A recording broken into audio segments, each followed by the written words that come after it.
करी जो मंगलाचरण का शब्द है, वहां पर हमने अर्थ गहन मतलब गाढ़ा ऐसे लिया था, लेकिन गहन का और एक अर्थ हो सकता है, गृहीत के रूप में ले सकते हैं।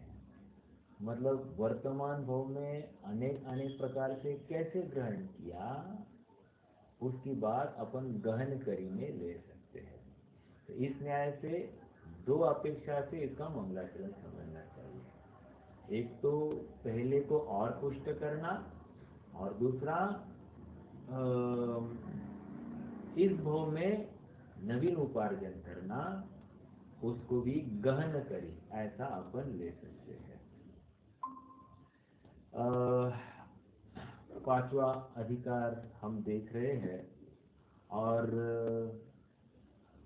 यहाँ पर पंडित साहब ने भूमिका के रूप में ये बताया कि ये मनुष्य भव एक ऐसा पड़ाव है, ऐसा मुकाम है कि जहाँ चाहे यहाँ से चाहे वहाँ जा सकता है, और इसलिए जितने उड़ान लेने के अवसर है उतने ही पतन होने के भी अवसर है। हमको हमारा निश्चित करना है कि हम किस दिशा में चलेंगे।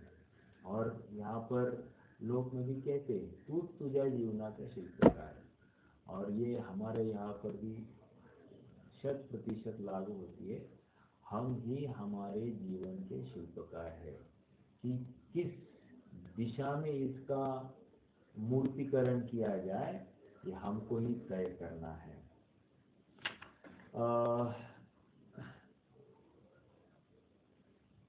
वहाँ पर और एक बात आ गई कि ये मिथ्या दर्शन क्यों पुष्ट होता है, तो कुदेव कुगुरु और कुधर्म के माध्यम से ये पुष्ट होता है, या फिर कल्पित तत्वों के श्रद्धान के माध्यम से ये पुष्ट होता है। उसी को आप ये कह सकते हो कि अतत्व श्रद्धान और तत्व अश्रद्धान दो शब्द है। मैंने पहले भी चर्चा की थी, लेकिन फिर से इस प्रसंग में फिर से इस बार करते हैं। अतत्व श्रद्धान और तत्व अश्रद्धान क्या अंतर है? अतत्व श्रद्धान जो तत्व नहीं है उसका श्रद्धान करना, और तत्व अश्रद्धान मतलब क्या? जो यथार्थ तत्व है उसका श्रद्धान ही नहीं करना, मतलब अन्य प्रकार से श्रद्धान करना। तो अतत्व श्रद्धान ये गृहीत मिथ्यात्व में जाएगा, और तत्व अश्रद्धान ये अगृहीत मिथ्यात्व में जाएगा। मतलब जीव को जीव रूप न मानकर शरीर रूप माना है, यह तत्व अश्रद्धान में जाएगा। और उसी को लेकर मैं जन्मा, मैं मरा, मैं हारा, मैं जीता, मैं रोगी, मैं निरोगी आदि आदि जो जो कल्पनाएं चली, ये सब तत्व अश्रद्धान के माध्यम से समझना।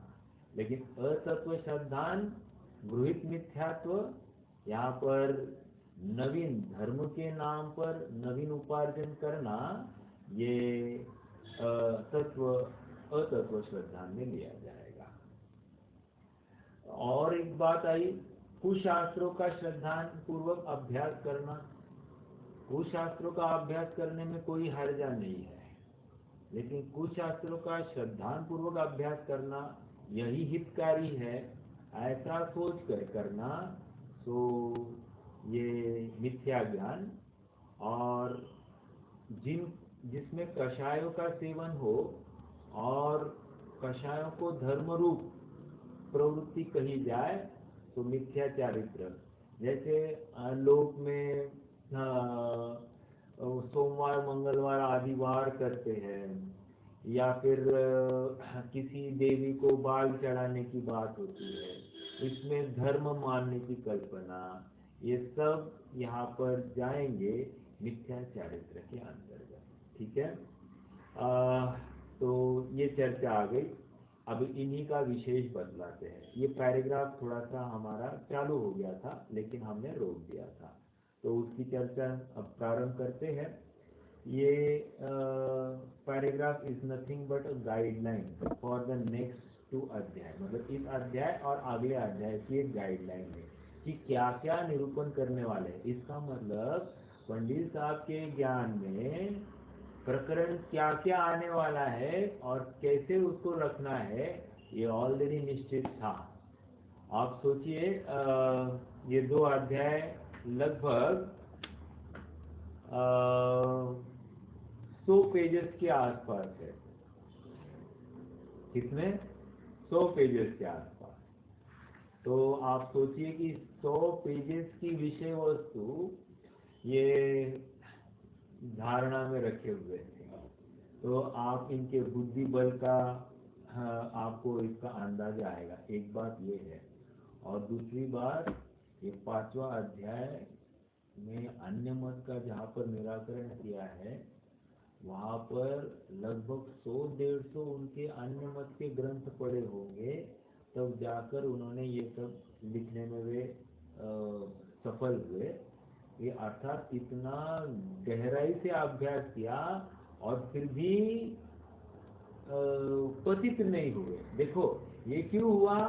क्योंकि वस्तु स्वरूप का यथार्थ निर्णय। नहीं तो आप देखिए, हमको थोड़ा सा एक आध कोई ऐसी पुस्तिका मिल जाए और उसमें हमारे सिमिलर बात रखी जाए, तो हमको ऐसा लगता है कि ये भी हमारे जैसी बात करे, इनमें और हमें कोई अंतर नहीं, इनमें और हमें कोई अंतर नहीं, ऐसा हम बहुत ऐसे कह बैठते हैं। लेकिन जो सूक्ष्म भूलें होती है या कोई स्थूल भूल भी होगी, उन सबको समझने और पकड़ने के लिए अपना इन्होंने जो अभ्यास किया है ये अपने आप में हमारे लिए प्रेरणादायी है। तो देखते हैं क्या कह रहे हैं। देखो अब इन्हीं के विशेष बतलाते हैं। पेज नंबर 96 पर है, सेकेंड पैराग्राफ। इंद्र, लोकपाल इत्यादि तथा अद्वैत ब्रह्म, राम, कृष्ण, महादेव, बुद्ध, खुदा, पीर, पैगंबर इत्यादि। देखो अभी ये ना ग्रुप्स बनाते जाएंगे अपन। पहले इंद्र, लोकपाल आदि, मतलब ये रक्षक की अपेक्षा ये एक ग्रुप जो वे भी मानते कि ये रक्षक देव होते हैं। फिर अद्वैत ब्रह्म, राम, कृष्ण, महादेव, बुद्ध, खुदा, पीर, पैगंबर इत्यादि, ये जो देव संबंधी मान्यताएं हैं। ओके।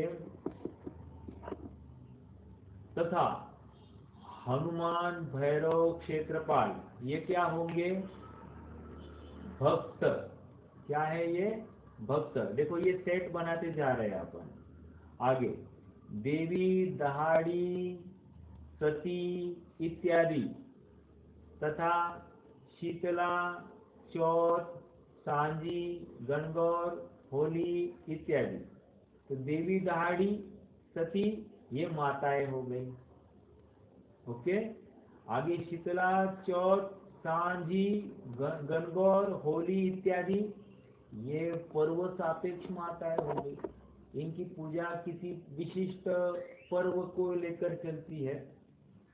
तथा सूर्य, चंद्रमा, ग्रह, औत, पितृ, व्यंतर इत्यादि, ये इनको भी देव की कल्पना लोक में होती है, तो ये भी एक सेट हो गया। तो कितने सेट हो गए? एक तो इंद्र, लोकपाल, ये एक सेट। दूसरा अद्वैत ब्रह्म, राम, कृष्ण, महादेव, बुद्ध, खुदा, पीर, पैगंबर, ये भगवान की कल्पना। ओके, देव, ये दूसरा सेट।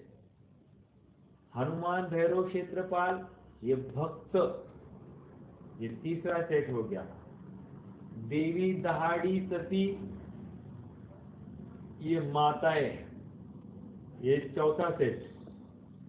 शीतला, चौथ, सांझी, गणगौर, होली इत्यादि, ये पांचवा सेट। ओके। सूर्य, चंद्रमा, ग्रह और पितृ व्यंतर इत्यादि, ये छठा सेट। तथा गाय सर्प इत्यादि, ये आठवां। तिर्यंचों को भी देव मानना, है ना। नाग पूजा, नाग पंचमी होती है, या फिर गाय में बैल पोड़ा आदि होते हैं, या फिर गाय को भी भगवान के रूप में पूजना। हाँ, वहाँ वसु बारस कुछ कह रहे हैं आप, मुझे तो मालूम नहीं, लेकिन वसु मतलब बैल होता है क्या? वसु तो 12 होता है, वसु तो 8 होता है। वसु बारस कह रहे हैं, वसु मतलब गाय होगा शायद। ठीक है। हाँ, वासु है क्या? ठीक है, वासु बारस कह रहे हैं। अग्नि जल वृक्ष इत्यादि, ये एक इंद्रियों को भगवान मानना।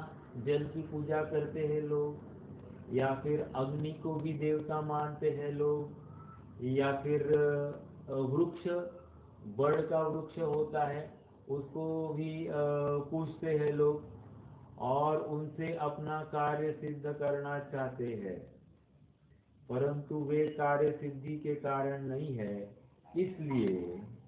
इसलिए ऐसे श्रद्धान को गृहीत मिथ्यात्व कहते हैं। ठीक है, देखो क्या है, थोड़ा समझते हैं। इनमें तो इंद्र लोकपाल आदि, ये तो हम सब समझते कि इंद्र कोई देव होगा, या लोकपाल, लोगों का पालन करने वाला ऐसे कोई देव होंगे, तो ये उनमें भी मान्यता है, और सिद्ध भी करते हुए दिखाई देते हैं ऐसे ये। तथा अद्वैत ब्रह्म, ये कैटेगरी आगे चलने वाली, इमीडिएटली यही विषय चालू होने वाला है।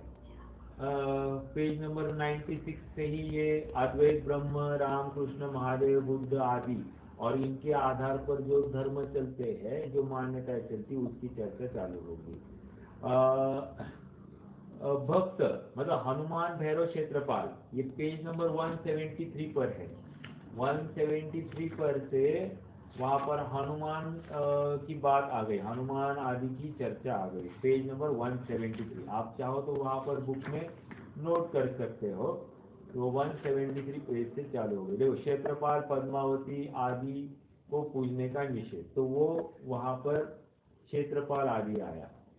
देवी दहाड़ी आदि माताएं, ओके। शीतला, चौथ, सांझी, गणगौर, होली, अभी इसकी चर्चा करते हैं। चौथ मतलब कड़वा चौथ, अभी जस्ट हुआ। कड़वा था या मीठा था मालूम नहीं लेकिन वहां पर यही पति हमको भव भवांतर में मिले, ऐसी कल्पना की जाती है। तो ये करवा चौथ कहते हैं, और उसके लिए व्रत आदि रखते हैं महिलाएं। तो ये भी स्वयं को स्त्री मानना, उसको पुरुष मानना, और उसके माध्यम से इसकी वांछा करना, यही कल्पना करना, ये सब मिथ्यात्व में जाती है। एक बात ये हो गई। सांझी, सांझी मतलब क्या? ऐसी कोई सांझा और सांझी कोई देव देवी है, और कोई शादीशुदा युगल था, और उनको बच्चे नहीं हो रहे थे। तो हुआ ऐसे कि कोई एक साधु उनके यहाँ पर आया, इन्होंने उनको दान आदि दे दिए। तो उन्होंने उस साधु ने इनको सलाह दी कि तुम सांझी की उपासना करो। इन्होंने उसके कहे अनुसार सांझी की उपासना की, और इस कपल को बच्चा हो गया। तो जो शादीशुदा है और जिनको पुत्र प्राप्ति मतलब संतान प्राप्ति नहीं हो रही है, वे सांझी की पूजा करते हैं, तो उनको संतान प्राप्ति होती है, या ऐसी कल्पना है। ये सांझी नामक एक त्योहार चलता है। गणगौर, गणगौर क्या है? देखिए, गणगौर मतलब यहाँ पर गण मतलब है शिव, गौर मतलब गौरी तो कहते हैं कि पार्वती ने बहुत तपस्या की, और फिर शिव को प्रसन्न किया। तो ये एमपी साइड, राजस्थान साइड और थोड़ा सा गुजरात का साइड, इसमें ये विशेषता से ये लड़कियां, कुंवारी लड़कियां ये पर्व करती है। मतलब इष्ट पति की या इष्ट पुरुष की प्राप्ति होने के लिए कुंवारी लड़कियां ये गंगौर का पर्व करते हैं। तो ये गंगौर आया। और ये हो गया। आगे देखो, होली तो हम सब जानते। अभी देखो, सूर्य चंद्रमा ग्रह औत। औत क्या है? औत मतलब ये किसान जो जोतता है जमीन को, वो बैल के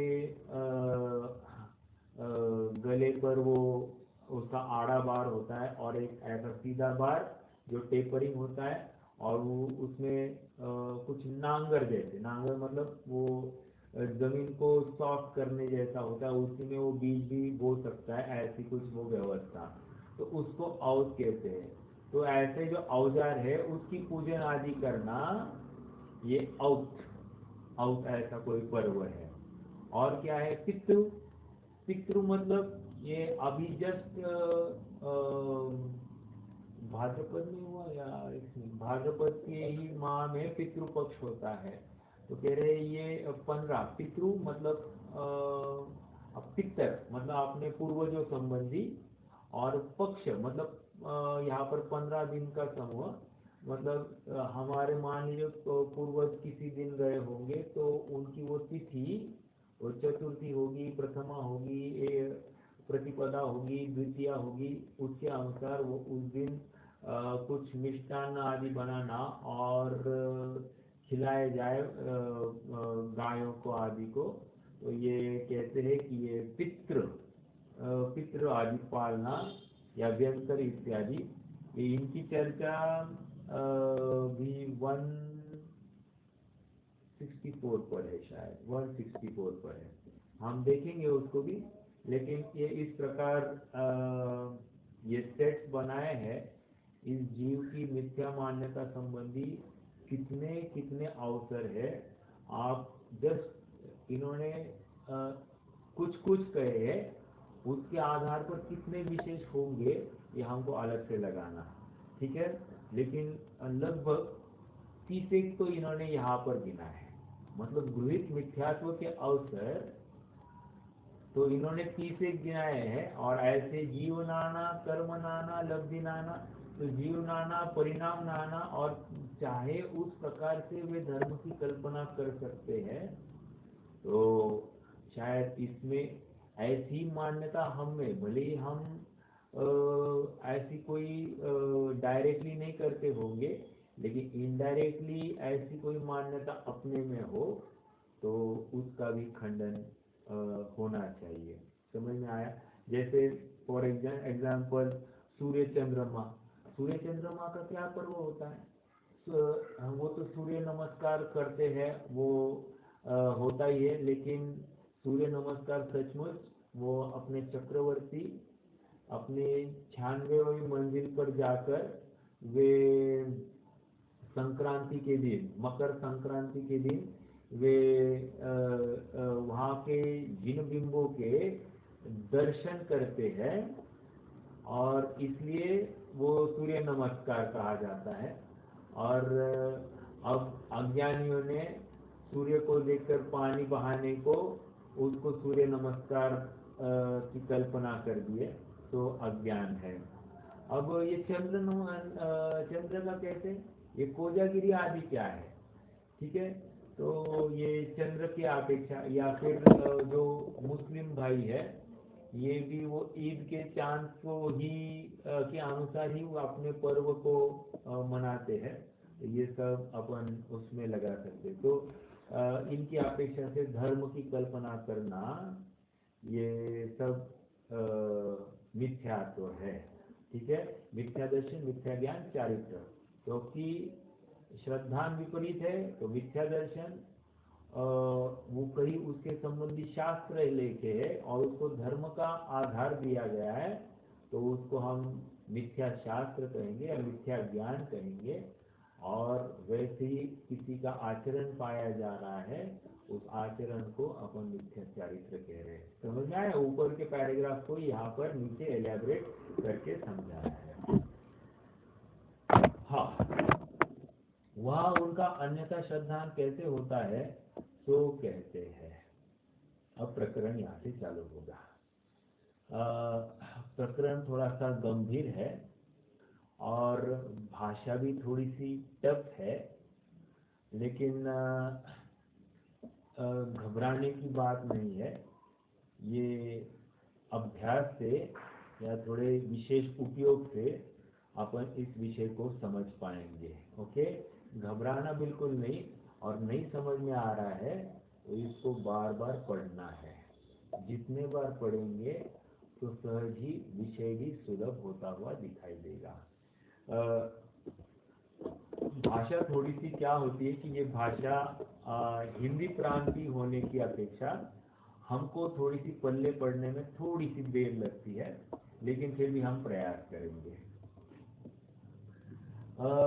पहली मान्यता, अन्यथा श्रद्धान किस प्रकार होता है, उसके लिए पहली मान्यता को यहाँ पर पेश किया जा रहा है अद्वैत ब्रह्म की।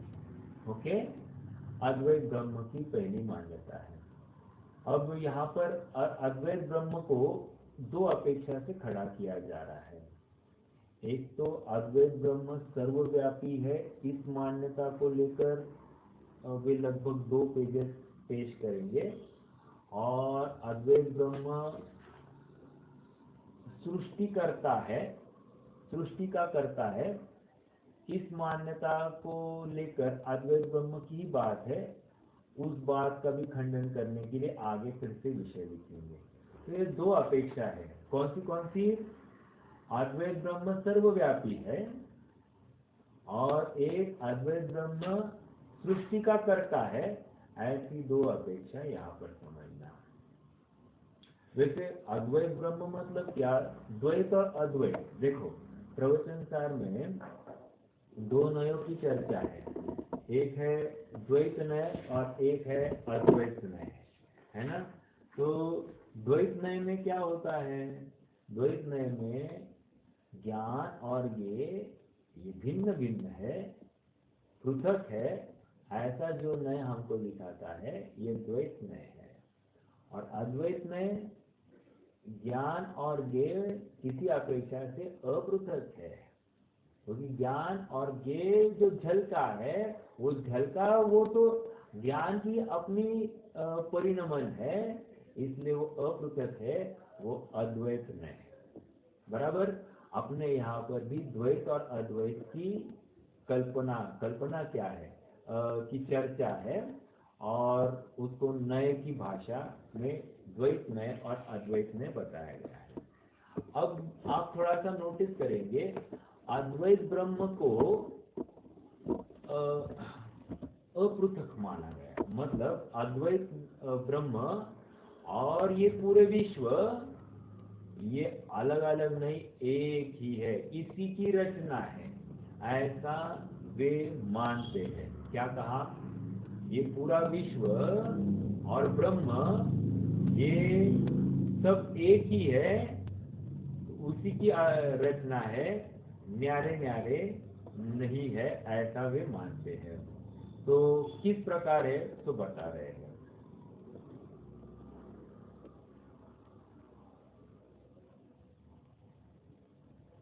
पढ़ते हैं।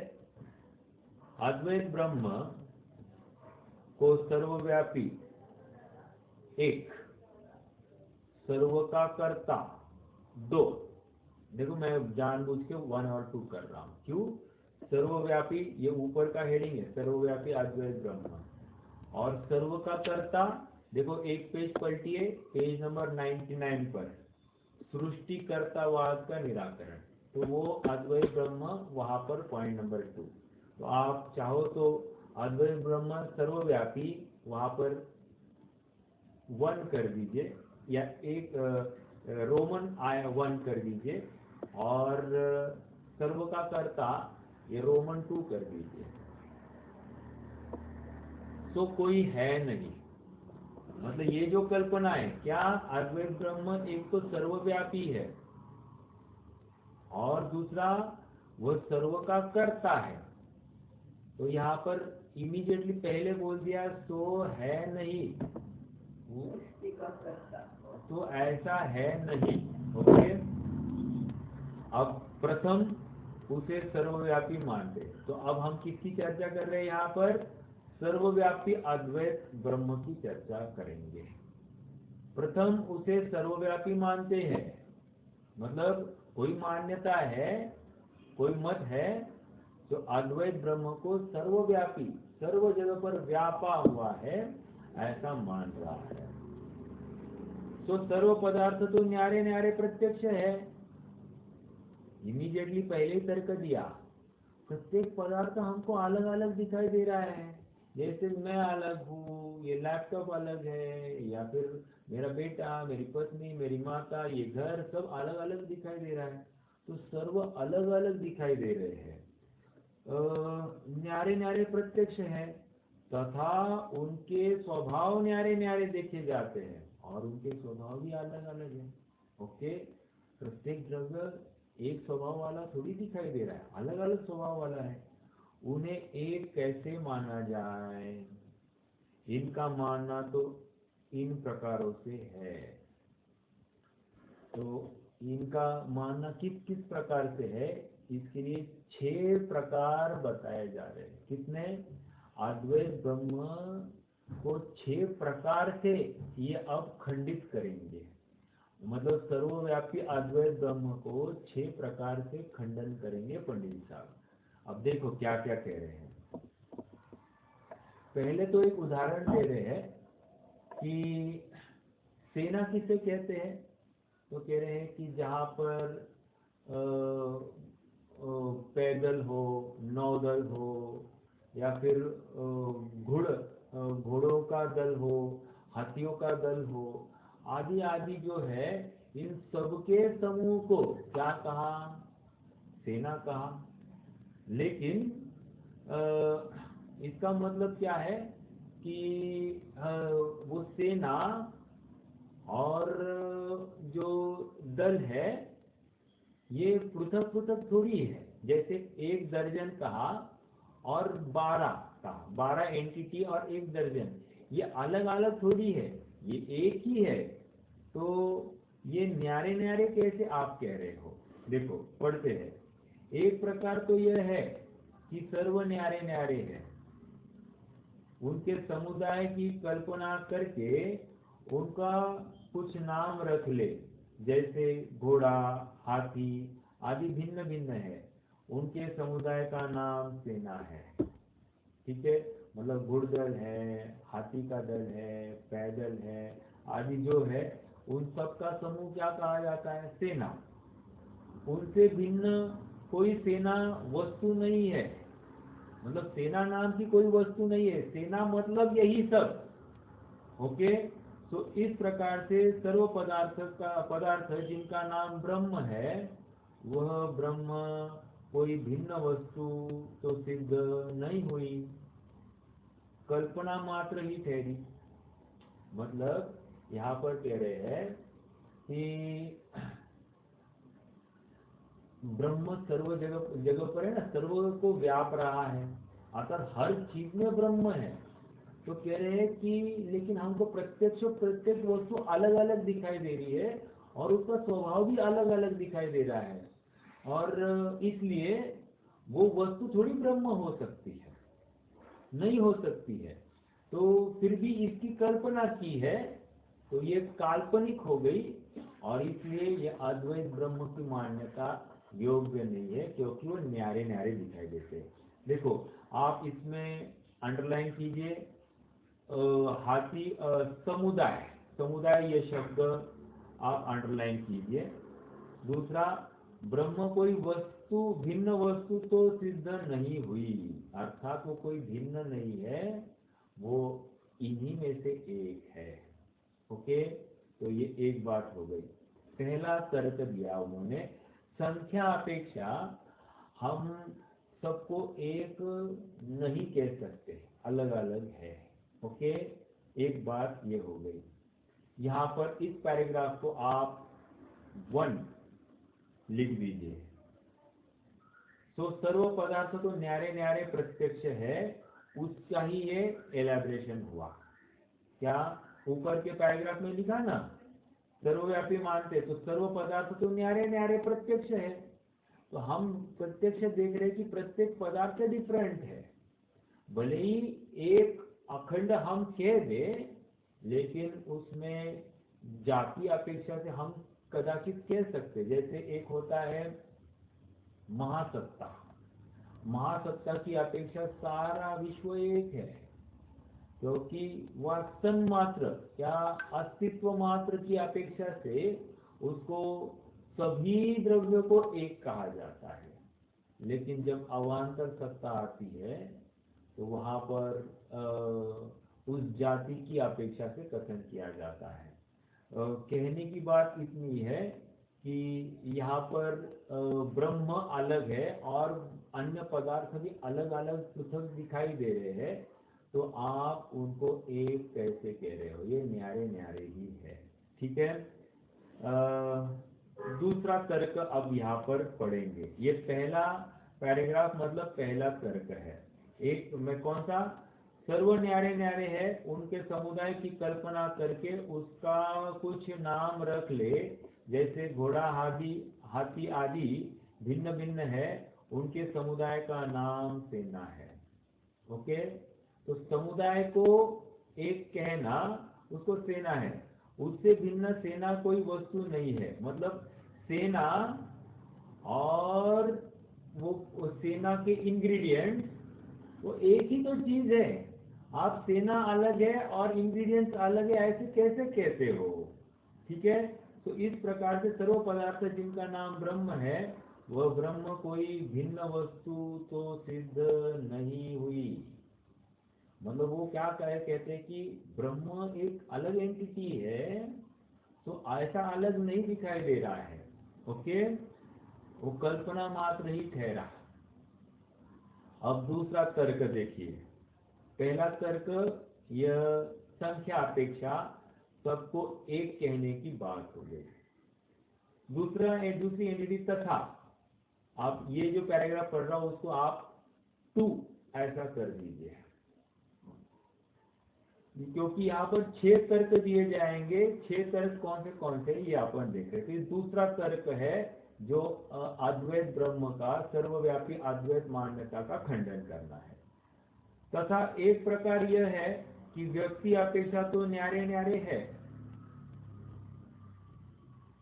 व्यक्ति मतलब एंटिटी, व्यक्ति अपेक्षा तो न्यारे न्यारे है, उन्हें जाति अपेक्षा कल्पना से एक कहा जाता है। जैसे जीव राशि की अपेक्षा हम सब एक है ना? तो सिद्धों को भी हम ले सकते हैं, छद्मस्तों की एक अपेक्षा ले लिया। तो व्यक्ति अपेक्षा तो सब अलग अलग है। ऐसा होते हुए भी जाति अपेक्षा से सबको जीव इस पर्टिकुलर कैटेगरी में लिया जा सकता है।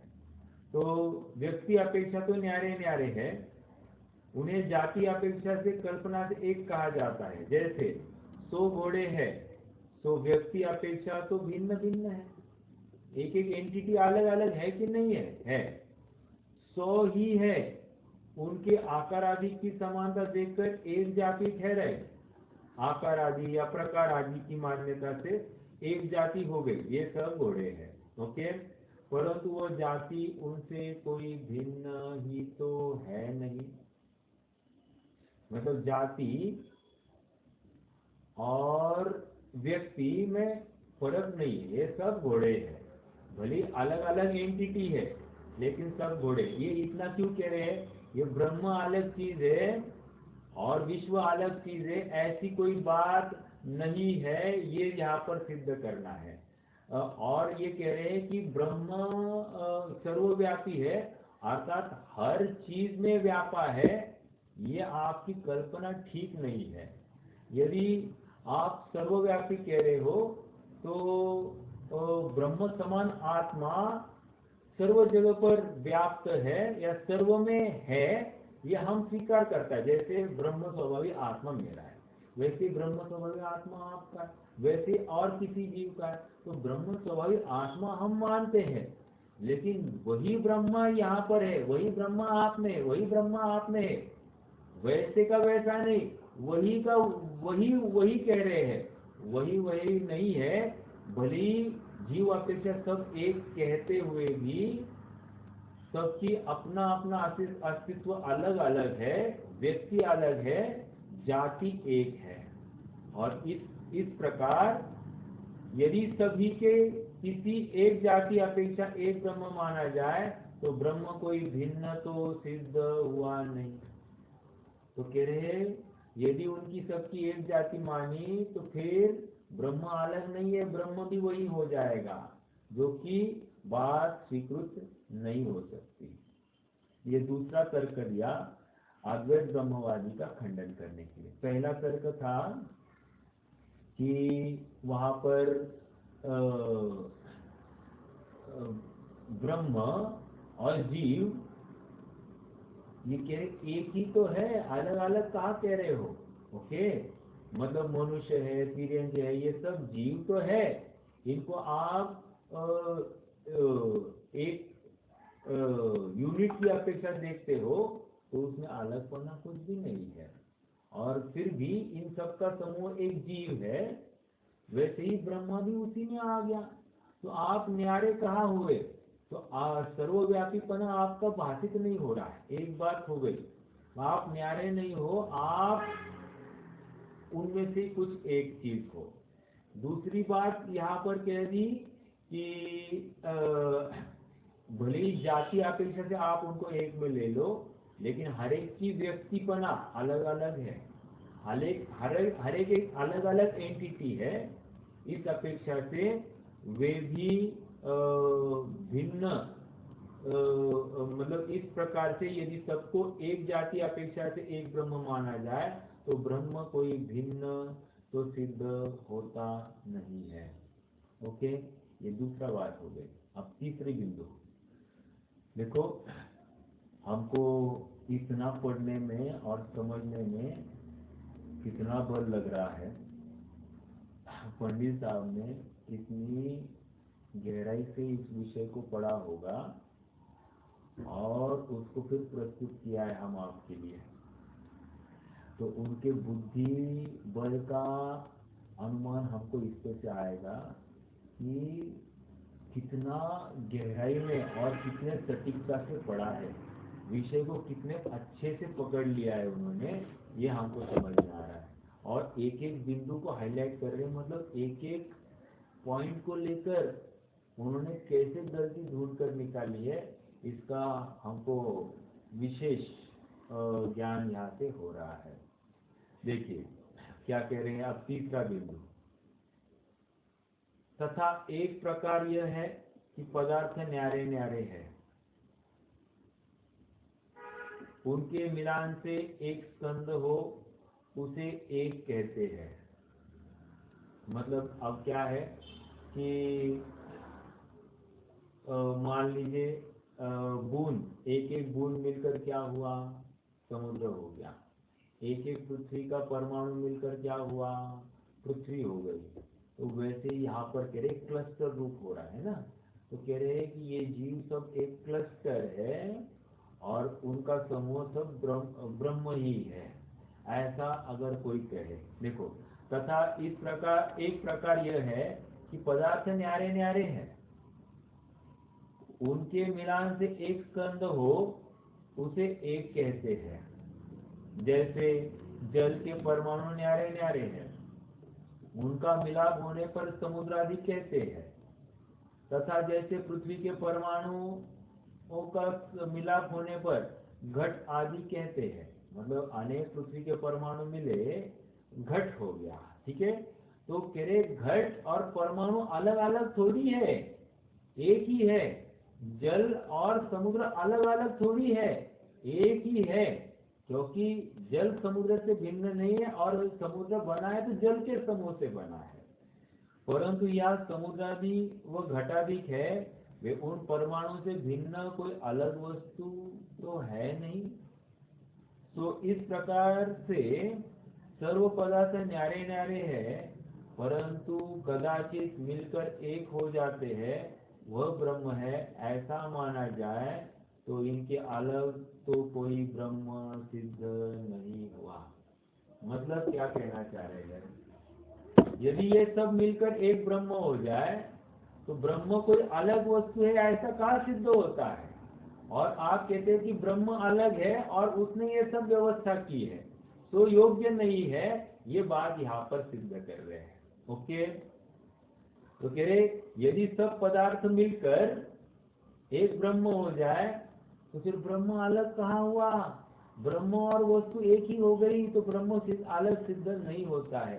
अर्थात हमको ये मानना पड़ेगा ब्रह्म अलग है और ये वस्तु अलग है, जो कि तुम्हारा बेस ही इस तर्ज पर है कि ब्रह्म से ही ये सब उत्पन्न हुए हैं, अर्थात ब्रह्म और ये कुछ अलग अलग नहीं है, एक ही है।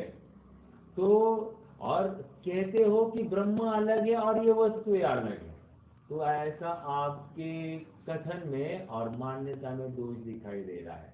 तो उसी तर्ज पर यहाँ पर तर्क देकर ये समझा रहे हैं कि ये न्यारे न्यारे है।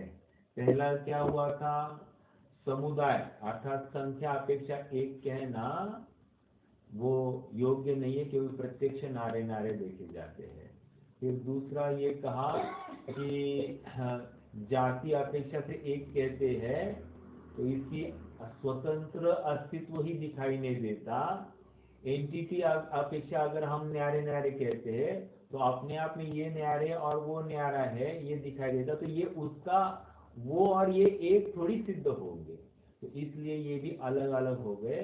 तो फिर ये ब्रह्म की बात, ब्रह्म की एंटिटी नहीं रही, ये वहां से सिद्ध हो गया। तीसरे बिंदु में ये कह रहे हैं कि सब मिलकर यदि एक हो जाते हैं और उसको तुम ब्रह्म कहते हो, तो फिर ब्रह्म कोई अलग चीज नहीं है। तो ब्रह्म जब अलग चीज नहीं है तो तुम स्वयं को अलग क्यों डिफरेंशिएट करते हो? तो अलग नहीं हो तो खत्म हो गई बात, ठीक है। तो ये फिर से तुम्हारा कथन बाधित हो जाता है, तुम अलग नहीं हो यदि ये सब मिलकर एक है तो। चौथा बिंदु, अब चौथा बिंदु क्या कह रहे हैं कि अंश अंशी ऐसा भेद भी नहीं है। अंश अंशी ऐसा भी भेद नहीं, मतलब ब्रह्म और ये ब्रह्म अंशी है और हम उसके अंश, ऐसा भी कोई संबंध दिखाई नहीं देता है। तो उसके लिए उदाहरण ये दिया कि जैसे मेरे पास 1 लीटर पानी है, ओके, 1 लीटर पानी को मुझे 10 ग्लास में, नहीं वो अगला एग्जाम्पल है, सॉरी नॉट दिस एग्जाम्पल। यहाँ पर कह रहे हैं कि ताना और बाना, मात्र ताना है और बाना है, इसको लेकर कपड़ा होएगा क्या?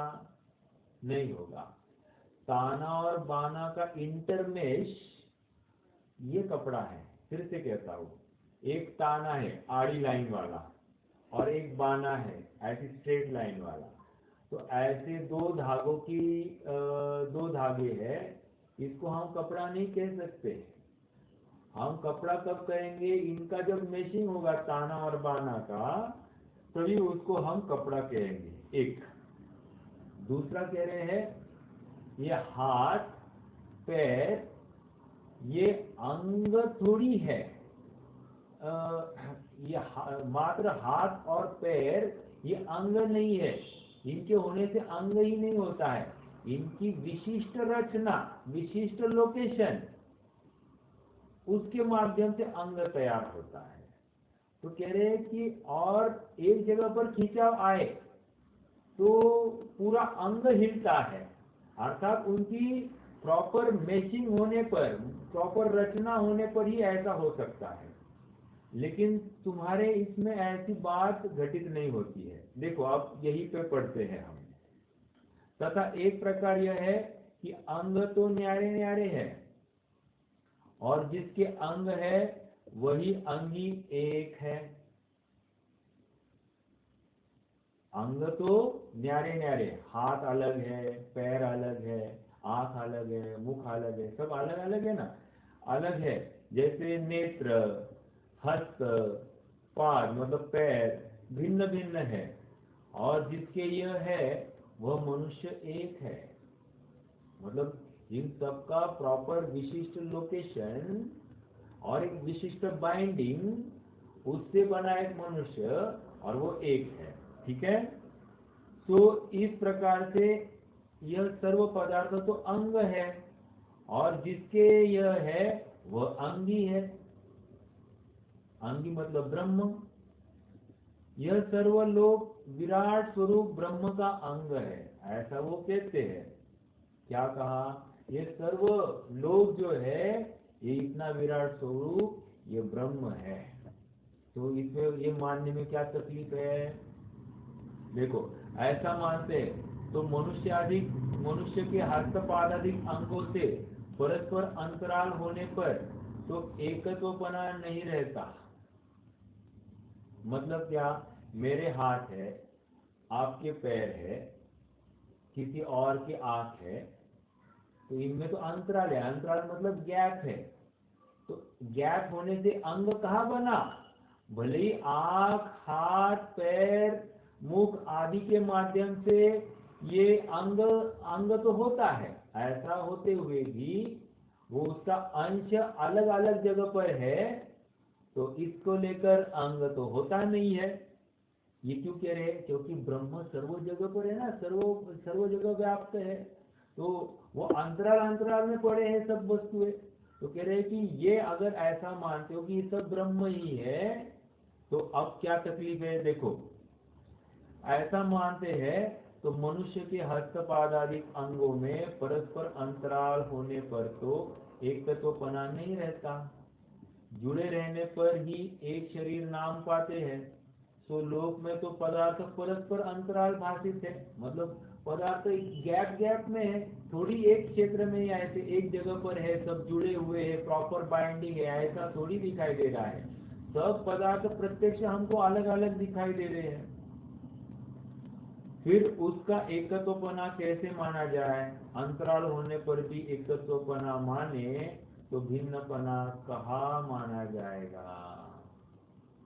अब उल्टा कहा, अंतराल है, एक तो एकत्वपना नहीं, गैप है, लेकिन अंतराल होने पर भी एकत्वपना माने तो भिन्नपना कहा माना जाएगा?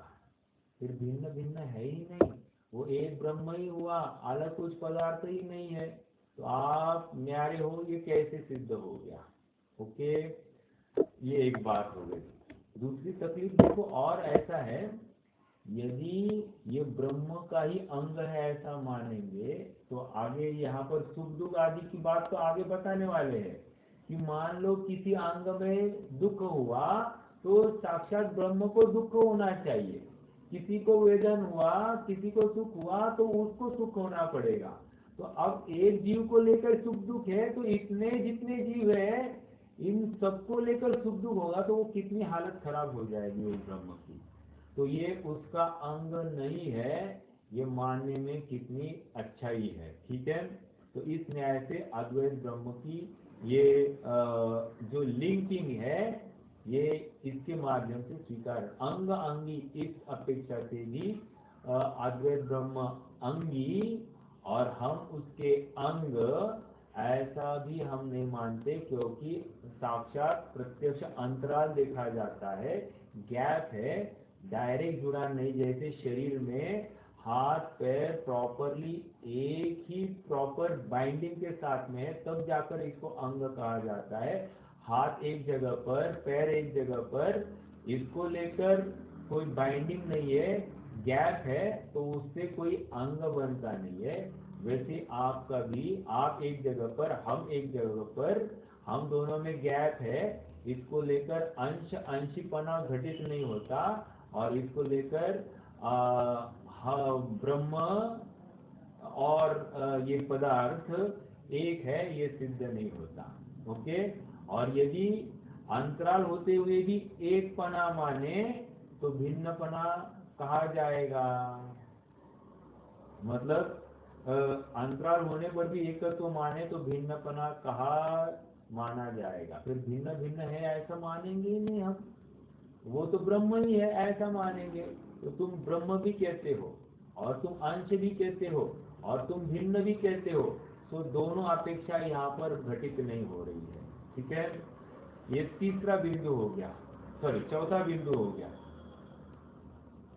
अब पांचवा बिंदु देखते हैं। 6 बिंदु है, 6, सॉरी इसी चौथे बिंदु का एक तर्क खड़ा हो रहा है। क्या है तर्क, जरा पढ़ते हैं। या कोई कहे समस्त पदार्थ मध्य में सूक्ष्म रूप ब्रह्म के अंग है और उनके द्वारा सब जुड़े रहते हैं। अब क्या कह रहे हैं? कह रहे हैं कि सब पदार्थों में, सब पदार्थों के बीच में ना कोई बाइंडिंग है और उस बाइंडिंग की अपेक्षा से वे सब जुड़े रहते हैं, तो उसे कहते हैं। अब उस अगर वो कोई ऐसा कहे कि ब्रह्म का सबके अंतराल नहीं है, सबके साथ बाइंडिंग है, तो कहते हैं इसमें भी तकलीफ है। कैसे तकलीफ है? मान लीजिए मैं इस हाथ को खींचा ऐसा कोई, तो हाथ के साथ साथ पूरा शरीर खींचा जाता है कि नहीं खींचा जाता है? तो कह रहे हैं कि वैसे ही कोई एक जीव हिल गया तो सबके हिलने का अवसर आएगा, तो सबको हिलना पड़ेगा, जो कि दिखाई नहीं दे रहा है। जैसे सूर्य हिल रहा है, सूर्य के विमान हिल रहे हैं, वो हिलते हुए वो ब्रह्म का अंश होगा, तो वो हिल रहा है तो हमको भी हिलना चाहिए था उसके अनुपात में, तो अब हिल नहीं रहे हैं, इसका मतलब हमें बाइंडिंग है, ये बात सिद्ध नहीं होती है। अर्थात ब्रह्म का कोई बंधन है ऐसा दिखाई नहीं देता। देखो आप पढ़ते हैं, जो अंग जिस अंग से जुड़ा है वह उसी से जुड़ा रहता है। मतलब ये हाथ इस टोटल शरीर से जुड़ा है, ओके, तो इससे ही उसका रिलेशन कहा जा सकता है। मैं जिससे जुड़ा ही नहीं हूं उसके साथ रिलेशन कैसे किया जाए? अब आप कहते हो कि मैं ब्रह्मा का अंग हूं, मैं ब्रह्मा से जुड़ा हूं, तो क्या होगा? वो उससे जुड़ा, यह टूट टूट कर अन्य अन्य अंगों से जुड़ता रहता है। फिर से यहाँ पर दो पक्ष दे रहे हैं, दो पक्ष। क्या पक्ष है? जो अंग जिस अंग से जुड़ा है वह उसी से जुड़ा रहता है, ये पहला पक्ष।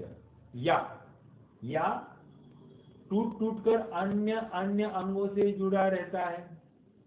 प्रश्न कर रहे हैं, दो प्रकार के तर्क दिए हैं कि एक उससे ही जुड़ा रहे ऐसा तुम शरीर की कल्पना कर रहे हो, या टूट टूट कर वो जुड़ सकता है ऐसी कल्पना तुम कर रहे हो। जैसे हाथ यहाँ पर, पैर वहां पर, और दोनों को किसी माध्यम से जोड़ा गया है, ऐसे अंतराल को भी आप टूटे हुए अवस्था में भी जोड़े रहने की कल्पना करते हो। ऐसे दो, तो कैसे प्रकार का है? एक अंग सुनिश्चित उस अंगी के आश्रय से है, या फिर ऐसे टूटे फूटे अंतराल पर किसी बाइंडिंग के माध्यम से जुड़े हुए हैं, कैसा मानते हो? तो कह रहे हैं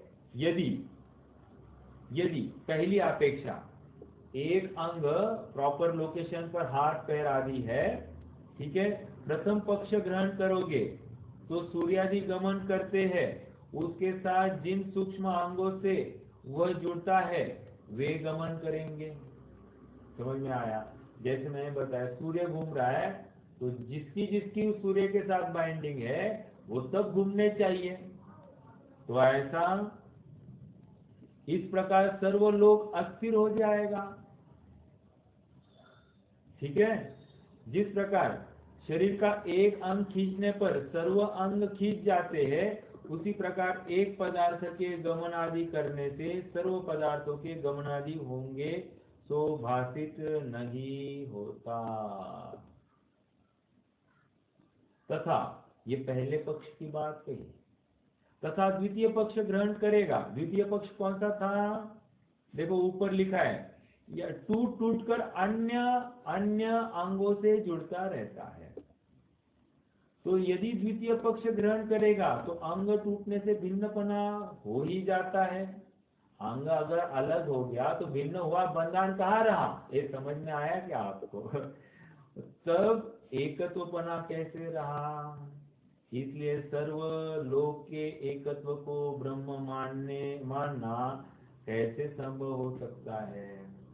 अर्थात सर्व लोक यह ब्रह्म है ऐसा भी हम स्वीकार नहीं, या ब्रह्म का अंग है, अंश है, ऐसा भी स्वीकार करने में हमको बाधा हो रही है। समझ में आ? ये चौथा बिंदु हुआ। अब पांचवा बिंदु देखो, पांचवा बिंदु क्या कह रहे हैं। तथा एक प्रकार यह है, बस ये पांचवें बिंदु की थोड़ी चर्चा करके फिर रुक जाएंगे। हेवी है ना आज, एकदम गरिष्ठ है, और मैं समझता हूँ आपका धैर्य है कि आप रुके हैं, नहीं तो आधी फसल चली जाती। लेकिन ये जिज्ञासा ही है। आज हम नहीं समझेंगे इस बात को तो कभी नहीं समझेंगे, और ये नहीं समझेंगे तो हमारी जिन मत के ऊपर श्रद्धा अड़िग कभी भी नहीं हो सकती। मतलब हमको प्रतिपक्ष समझे बिना अपने पक्ष की महिमा नहीं आ सकती। समझ में आया? जैसे कहते हैं ना कि मान लो किसी व्यक्ति की महिमा हमको आनी है, तो क्या करना, उस व्यक्ति को वहां से हटाकर देखो, तो उसके अभाव में जो तकलीफें हो जाती है तो उसको लेकर इस व्यक्ति की महिमा आती है। वैसे ही यहाँ पर कह रहे हैं, हम में से हमारा जैनत्व, हमारे वस्तु स्वरूप का निरूपण यदि हटा लिया जाए और सब कर्तापना और सर्वव्यापकपना इस प्रकार से भरा जाए तो कहाँ की कहाँ मान्यता होगी, हम कहाँ पहुंच जाएंगे, या कैसी मान्यता को लेकर हम जिएंगे, ये कल्पना करना भी बहुत मुश्किल लग रहा है। देखिए अब क्या कह रहे हैं, तथा एक प्रकार यह है, कौन सी? ये पांचवी मान्यता है। ओके, चार मान्यताएं हो गई, फिर से एक बार दोहरा दूं आपके लिए। पहली मान्यता, सेना और सैनिक या अलग अलग थोड़ी है, वो सैनिकों का समूह ही तो सेना है। जैसे 5 उंगलियां और ही तो मुट्ठी है, 5 उंगलियों का समूह ही तो मुट्ठी है। मुट्ठी और उंगलियां अलग अलग थोड़ी है, ये थोड़ा बहुत अंग अंगी जैसे ही लगता है, लेकिन यहाँ पर वो समूह है। तो कह रहे कि ये भिन्न भिन्न कैसे दिखाई दे, कहते हो एक ही तो है। फिर दूसरी अपेक्षा क्या कह रहे हैं कि एंटिटी अपेक्षा सब अलग अलग दिखाई दे रहे हैं। जाति अपेक्षा से एक कहते हो, तो तुम भी उसी जाति में आ गए तो तुम न्यारे हो, ये कैसे सिद्ध करते हो? तो ये दूसरी अपेक्षा हो गई। तीसरी अपेक्षा कह रहे हैं, जैसे जल समुद्र से भिन्न नहीं है, जल की बूंद समुद्र से भिन्न नहीं है, या फिर वो घट से मिट्टी का परमाणु भिन्न नहीं है, वो एक ही है। उसी प्रकार तुम भी उनसे न्यारे कहाँ हो गए? यदि तुम ऐसा ही मानोगे तो ब्रह्म और ये सभी जीव एक हो गए तो न्यारे ही रहे नहीं, तो तुम न्यारे हो ऐसा कहते हो, ये गलत बात हो गई। ये तीसरा पक्ष हो गया। और चौथा पक्ष अंग अंगी भेद है। कह रहे अंग और अंगी वो एक ही आश्रित ही होते हैं, अलग अलग नहीं होते, उनमें जॉइंट रह नहीं सकता। अगर जॉइंट रखते हो तो फिर एक के घूमने से सबके घूमने का अवसर आएगा, और सबके घूमने में सब अस्थिर हो जाएगा, और अस्थिर होने वाली वस्तु तो हमको इष्ट नहीं है, वो कैसे ब्रह्मा हो सकती है? इसलिए वो बात नहीं बैठती है। और यदि आप कहते हो कि वो भिन्न होकर उनमें बाइंडिंग होती है, तो भिन्न हो गई तो टूट गया है बंध, तो आप फिर से उनमें एक होने की कल्पना कैसे करते हो? ये यहाँ पर चौथे पक्ष की बात हो गई। अब पांचवा पक्ष क्या कह रहे हैं, पहले एक था, फिर अनेक हुए, फिर एक हो जाता है। क्या क्या कहा? एको हम बहुश्याम, ऐसा मूल सूत्र है उनका। मैं एक हूं और मैं ही बहु हो गया, मैं ही अद्वैत ब्रह्म था, एक था, और मुझ में ही अनेक हो गए। ओके, एक को हम बहुश्याम, ऐसा वो कहते हैं। और फिर से एक हो सकते हैं, अर्थात जब मुक्ति होगी तो वही फिर से आकर मुझ में ही लीन हो जाता है। ज्योत में ज्योत विराजमान, हम कहते हैं ना ज्योत में ज्योत विराजमान, वैसे वे भी कहते हैं कि जब भी किसी जीव को मुक्ति होती है तो वो उस ब्रह्म का ब्रह्म में जाकर विलीन हो जाता है। उस ब्रह्म में जाकर विलीन मतलब उसका अस्तित्व का अभाव हो जाता है, ऐसा यहाँ पर कहते हैं। तो क्या है, एक को हम बहुश्याम, फिर एक था, पहले एक था, फिर अनेक हुआ, फिर एक हो जाता है, इसलिए एक है। जैसे जल एक था, 100 बर्तनों में अलग अलग हुआ, फिर मिलता है, तब एक हो जाता है। क्या कहा, मेरे पास अभी इन्होंने जल दिया, जल को 100 बर्तनों में डाल दिया, तो अब क्या हो गया, 100 अलग अलग हो गए ना, अलग अलग हो गए। अब कह रहे फिर से इनको इकट्ठा करो, सबको फिर से एक वेसल में डाल दिया, सब एक हो गए। तो एक को हम बहुश्याम, और बहुश्याम तो एक को हम बराबर। तो कह रहे एक का 100 हो गया, 100 का एक हो गया। इस प्रकार मेरा ही विस्तार हो गया है, मेरा ही संक्षेप हो गया, ऐसा उन्होंने उदाहरण के माध्यम से दिया। तथा जैसे सोने का एक डला था तो कंकन कुंडलादि रूप हुआ, फिर मिलकर सोने का डला हो जाता है, उसी प्रकार ब्रह्म एक था, फिर अनेक रूप हुआ, और फिर एक हुआ, इसलिए एक ही है। और एक उदाहरण दिया, सोना था, एक डला था, ओके, उसका क्या किया, कंगन किया, कंगन को फिर से गलाया, फिर से डला कर दिया, ओके, अनेक आभूषण किए, फिर से आभूषण गलाए, फिर से उसका डला कर दिया, तो एक को हम बहुश्याम, बहुश्याम एक, इस प्रकार हो गया। इस प्रकार एकत्व मानता है कौन, अद्वैत ब्रह्म वाला। तो जब अनेक रूप हुआ तब जुड़ा रहा या भिन्न हुआ, मतलब जब अलग अलग हुआ था उसमें कोई बाइंडिंग थी या अलग था। यदि जुड़ा रहा कहेगा तो पूर्वोक्त दोष आएगा। क्या, बहुत हुआ ही नहीं, अगर ज्वाइंट है तो बहुत कैसे हो सकता है, समझ में आ रहा है क्या। देखो देखो, हाँ, हमारा शरीर ये 2 हाथ है ना, तो इसको 2 हाथ कह रहे, लेकिन ये ज्वाइंट है, इसको अलग कहेंगे, अलग कहेंगे तो क्या होगा, इसको सर्वथा भिन्न मानना पड़ेगा। तो भिन्न होने के बाद में एक कैसे रहे, और एक होगा क्या, तो नहीं होगा। देखो इस प्रकार एक तो मानता है, तो जब अनेक रूप हुआ तब जुड़ा रहा या भिन्न हुआ, कह तो रहा है अनेक रूप हुआ, तो वो जुड़ा रहा या भिन्न हुआ। यदि जुड़ा रहा कहेगा तो पूर्वोक्त दोष आएगा। पूर्वोक्त दोष मतलब पहले जो कहा है ना चौथे में कि अलग होने पर अंतराल पड़ जाता है, तो अंतराल पड़ने पर वहां पर दोष आ ही जाता है, ठीक है। भिन्न हुआ, भिन्न हुआ कहेगा तो काल, उस काल तो एकत्व नहीं रहा। अगर जुड़ा रहा कह रहे हैं तो एक खींचने से सब खींच जाते हैं, तो फिर से वो एक ही है, अलग अलग नहीं हुए। और यदि तुम कहते हो कि अलग अलग हुए, तो अलग अलग हुए तो फिर से दोष हो गया, फिर तुम एक है ही नहीं ना जो एक होने हो सकते हो, तो तुम्हारे वचन में दोष आ गया। भिन्न हुआ कहेगा तो उस काल तो एकत्व नहीं रहा। तथा जल सुवर्ण आदि को भिन्न होने पर भी एक कहते हैं, वह तो एक जाति अपेक्षा से कहते हैं। दोनों सबकी जाति एक है इसलिए मिक्स हो गए तो एक हो गए, ऐसा कह सकते हैं। परंतु यहाँ सर्व पदार्थों की एक जाति भाषित नहीं होती। कोई पुद्गल है, कोई जीव है, वो अलग अलग जाति है, कैसे एक हो सकते हैं, नहीं हो सकते।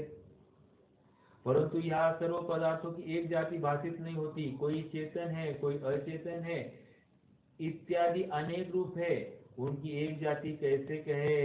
तथा पहले एक था फिर भिन्न हुआ मानते हैं, और जैसे एक पाषाण टूटकर टुकड़े हो जाता है उसी प्रकार ब्रह्म के खंड हो जाए फिर उनका इकट्ठा होना मानता है, तो वहाँ उनका स्वरूप भिन्न रहता है या एक हो जाता है। यदि भिन्न रहता है तो वह अपने अपने स्वरूप से भिन्न ही है, और एक हो जाता है तो जड़ भी चेतन हो जाएगा और चेतन भी जड़ हो जाएगा। कितना तर्क सॉलिड दिया। कह रहे हैं कि ब्रह्मा अलग अलग हो गया, कुछ चेतन रूप हो गया कुछ अचेतन रूप हो गया, तो कह रहे फिर बाद में वो चेतन और अचेतन मिक्स होकर फिर से ब्रह्मा हो गया, तो जड़ भी चेतन होने का प्रसंग आएगा और चेतन भी जड़ होने का प्रसंग आएगा। अपने आप में तकलीफ है, एक द्रव्य दूसरे द्रव्य रूप कन्वर्ट हो गया तो सब मिलकर एक हो जाएंगे ना, तो फिर अस्तित्व कुछ रहा ही नहीं है। चेतन और अचेतन ऐसा भेद ही क्यों कर रहे हो, कोई भेद नहीं रहेगा। समझ में आया? यदि भिन्न रहता है तो वह अपने अपने स्वरूप से भिन्न ही है, और एक हो जाते हैं तो जड़ भी चेतन हो जाएगा, वो चेतन जड़ हो जाएगा। वह अनेक वस्तुओं की एक वस्तु हुई, तब किसी काल में अनेक वस्तु किसी काल में एक वस्तु, ऐसा कहना बनेगा। अनादि अनंत एक ब्रह्म है, ऐसा कहना नहीं बनेगा। मतलब ये ब्रह्म अनादि अनंत है ये नहीं, क्योंकि वस्तु का नाश हुआ, जीव अजीव रूप हो गया, अजीव जीव रूप हो गया, मतलब उसमें अजीवत्व चला गया, अचेतनत्व चला गया, चेतनत्व आ गया। इसका मतलब अजीवत्व के नाश हो गया, और जीव अजीव रूप हो गया, इसका मतलब जीवत्व का नाश होकर जड़त्व आ गया। ये तो अपने स्वभाव का ह्रास हो गया, नाश हो गया, अस्तित्व का ही ह्रास हो गया। तो इसमें कहीं ना कहीं बाधा आती है, वस्तु स्वरूप यथार्थ दिखाई नहीं देता है। अब देखो एक एक तर्क समझकर हमको लग रहा है कि हमारा वस्तु स्वरूप कितना लॉजिकल है, ये इसको पढ़कर हमको थोड़ा समझ में आता है। यहाँ तक हम रुके हैं। मैं आप सबसे अनुरोध करता हूँ कि आप ये लगभग एक पेज अपना 1.5 पेज हो गया है, आगे के 1.5-2 पेज आप प्लीज पढ़े, तो नहीं समझ में आएगा तो भी पढ़ना, और पढ़कर फिर हम कल स्वाध्याय में बैठेंगे तो शायद और अच्छे से विषय को हम समझ पाएंगे। ठीक है? ये अद्वैत ब्रह्म की सर्वव्यापकता की मान्यता का खंडन कर रहे हैं। सर्वव्यापक मतलब क्या? जीव सर्वव्यापी है। देखो आपने यहाँ पर भी एक सर्वगत नय है और असर्वगत नय है। सर्वगत नय मतलब क्या? ये ज्ञान सब ओर जाता है, अर्थात सर्व को जानने की सामर्थ्य रखता है, सर्वगत। और असर्वगत मतलब क्या? एक जगह पर ही रहता है, ज्ञान कहीं गया ही नहीं है, लेकिन सभी ये इस ज्ञान में झलकते हैं, इसलिए असर्वगत है। कहीं जाने की जरूरत नहीं, ऐसा असर्वगत है। तो यहाँ पर वे कल्पना करते हैं कि ये ब्रह्मा ही सर्व में व्याप्त है, सर्व में गया है, लेकिन ऐसी बात नहीं है। इसको इस तर्क और युक्ति के माध्यम से खंडन करने की कोशिश कर रहे हैं। कोई प्रश्न है तो पूछ सकते हैं, नहीं तो आज रुक जाएंगे।